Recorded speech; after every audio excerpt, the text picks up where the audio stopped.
책을 사랑하는 어린이 여러분, 반갑습니다.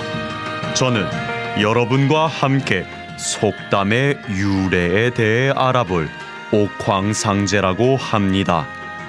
여러분의 할머니, 할아버지들께서는 옛날 이야기를 들려줄 때마다 옛날 옛적 호랑이 담배 먹던 시절에 라고 시작하곤 하지요. 왜 호랑이 담배 먹던 시절이라고 했을까요? 지금부터 함께 알아봅시다.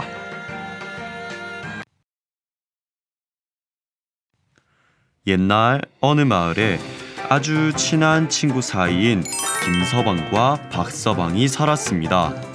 두 사람은 어릴 적부터 같이 냇가에서 함께 놀고 글 공부도 같이 했습니다.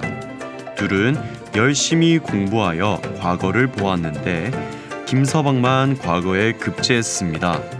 김서방은 과거에 급제하여 무척 기뻤지만 친한 친구인 박서방은 떨어지고 혼자만 과거에 붙어 기뻐할 수가 없었습니다. 하지만 박서방은 자신의 일처럼 기뻐하며 같이 축하해 주었습니다. 김서방은 벼슬길에 올랐고 박서방은 다시 고향에 내려와 병든 어머니를 모시고 아내와 가난하게 살았습니다. 박서방은 병든 어머니 때문에 늘 걱정이 되었습니다. 그러던 어느 날 문 밖에서 인기척이 나서 박서방이 나가보니 스님이 서 있었습니다. 지나가는 길에 부처님께 시주 좀 부탁드립니다. 스님이 합장을 하며 말했습니다. 박서방은 살림이 넉넉하지 않아 먹을 것이 부족하였으나 스님에게 저녁 때 먹을 쌀을 조금 나누어 드렸습니다. 그러자 스님이 정말 고맙습니다. 그런데 무슨 걱정거리라도 있습니까? 얼굴 표정에 근심 걱정이 가득해 보입니다. 네, 어머님 병환이 깊으셔서. 아, 그러시군요. 제가 어머니 병환을 낫게 할 비법을 알려드리겠습니다. 자, 가까이 오시지요. 스님은 박서방의 귀에 대고 무슨 말인가 소곤거렸습니다. 스님이 가르쳐준 방법은 100일 동안 토끼 한 마리씩 푹 삶아서 드리라는 것이었습니다.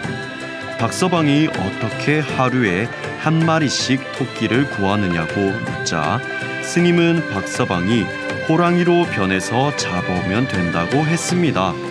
스님은 누가 들을세라 소곤소곤 말하면서 부적 2장을 주었습니다.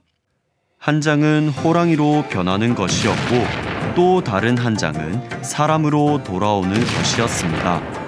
그런데 꼭 명심해야 할 것은 호랑이나 사람으로 변할 때에는 보는 사람이 아무도 없어야 한다고 당부를 했습니다. 다음 날부터 박서방은 밤이면 밤마다 호랑이로 변해 토끼를 잡아 어머니께 드렸습니다. 98마리를 잡아드리고 2마리만 더 잡아드리면 되는 어느 날 박서방의 아내는 평소 남편 행동이 너무 수상했습니다. 밤마다 방문을 잠그고 중얼중얼 무슨 주문 같은 것을 외우는 것이었습니다. 오늘은 뭘 하는지 꼭 알아낼 것이야. 박서방의 아내는 남편이 방에 들어가 문고리를 걸자 손가락에 침을 묻혀 창호지 문을 뚫어 방을 엿보았습니다. 방 안을 들여다본 아내는 깜짝 놀랐습니다. 남편이 부적을 붙이고 중얼중얼 주문을 외우자 갑자기 커다란 호랑이로 변하는 것이 아니겠어요? 호랑이는 그 길로 뛰어나갔습니다.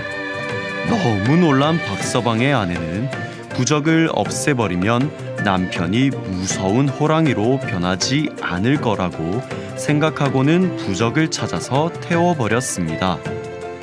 밤늦게 토끼를 잡아 가지고 돌아온 박서방은 사람으로 돌아오는 부적을 찾았지만 부적은 찾을 수가 없었습니다. 그러곤 호랑이로 변해 있다는 것도 잊은 채 아내에게 다급하게 말하며 넌 그것이 없으면 사람으로 못 돌아오. 어서 부적을 주시오. 모든 사정을 알게 된 박서방의 아내는 그제야 자신의 실수를 깨닫게 되었습니다.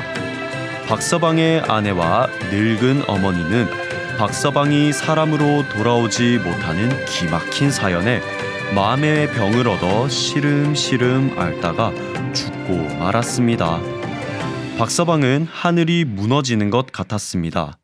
결국 사람들의 눈을 피해 산으로 올라가 힘들게 살았습니다. 그러던 어느 날 한 선비가 땀을 뻘뻘 흘리며 산을 올라오고 있었습니다. 호랑이는 배고픈데 마침 잘됐다 싶어 그 선비 앞으로 달려나갔습니다. 그런데 가만히 보니 그 선비는 옛날 자기 친구인 김서방이었습니다. 호랑이로 변한 박서방은 너무 기쁘고 반가웠습니다. 그리고 친한 친구인 김서방에게 그동안의 기막힌 사연을 자세히 들려주었습니다. 아니, 그게 사실인가? 일단 자, 우리 집으로 내려가세. 친구는 박서방을 집으로 데리고 가 맛있는 음식을 대접했습니다. 호랑이는 친구가 다정하게 대해주자 눈물을 주르르 흘렸습니다. 호랑이는 긴 담뱃대로 담배를 피우며 그동안의 고생을 생각했습니다. 아득한 옛날 이야기란 뜻으로 호랑이 담배 먹던 이야기라는 속담은 이렇게 해서 생겼답니다. 오늘의 속담, 호랑이 담배 먹던 시절. 이 속담은 아득한 옛날 이야기라는 뜻입니다. 잊지 말고 꼭 기억하도록 해요. 그럼 다음 시간에 또 만나요. 여러분, 안녕.